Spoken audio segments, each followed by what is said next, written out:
mag-react po sa kuyang video na na-post last week yon. Madiklumon na pasirin kami sa eskwelahan. Madiklumon pa daa pero pasirin ako sa eskwelahan. Guys, paano pigapot ako kung alas 4 daa ba ako naghahali sa harong? Harayoon daw ba ang sa kuyang eskwelahan? Guys, ang school ko po ay from Tabaco to Malilipot. Kung daing traffic, ang sa imong motorsiklo lang ang sa imong maging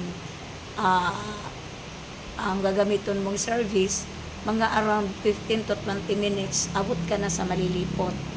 Pero kung motorsiklo ang gamit mo din, may mga traffic, aabutin ka naman ng mga 35 minutes from Deca to Malilipot. 35 to 40 minutes ganon pag may traffic. Pero pag tricycle naman ang sa imong gamit from Deca to Malilipot, kung daing traffic, aabutin ka ng mga 40 minutes to 45. Pag ma-traffic, aabutin ka ng mga 50 to 55 minutes or mahigit pa minsan. Pag halimbawa, mas lalo na kung mga 4 wheels ang service, halik sa muyang lugar, sa Tabaco, sa Deca.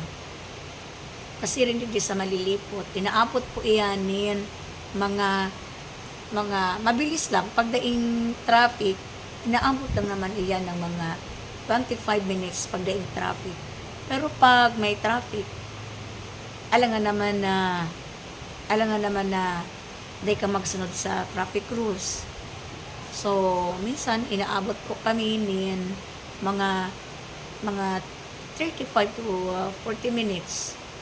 Lalo pag hectic talaga or nasa busy time or nasa igapod na rush hour. So, harayo po ako sa eskwelahan.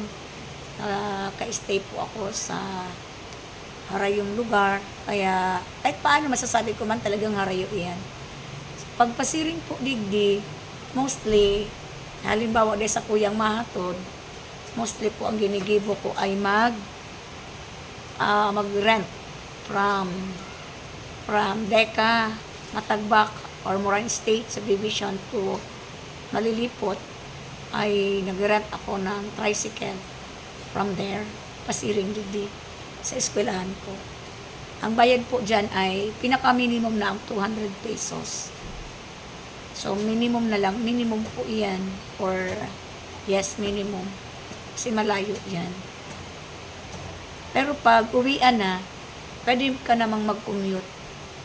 Magpapadya ka, palabas, tapos mag-jeepney ka, which is 15 pesos ang bayad.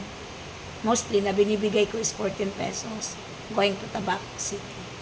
Pero maybe, ang iba, ang bayad dyan ay 14, ang iba ay 13. Kung estudyante, sa tingin ko 11 pesos, ganun. Or 10 pesos. Mababa na yun. Estudyante, 10 pesos.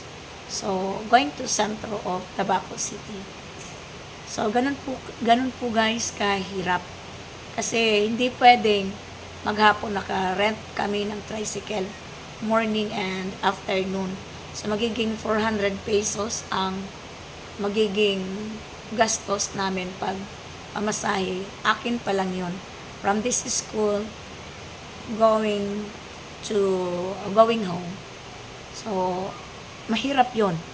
Malaking mawawala po sa trabaho, sa payment, sa salary. So, yun lang po guys. Thank you so much. Bye!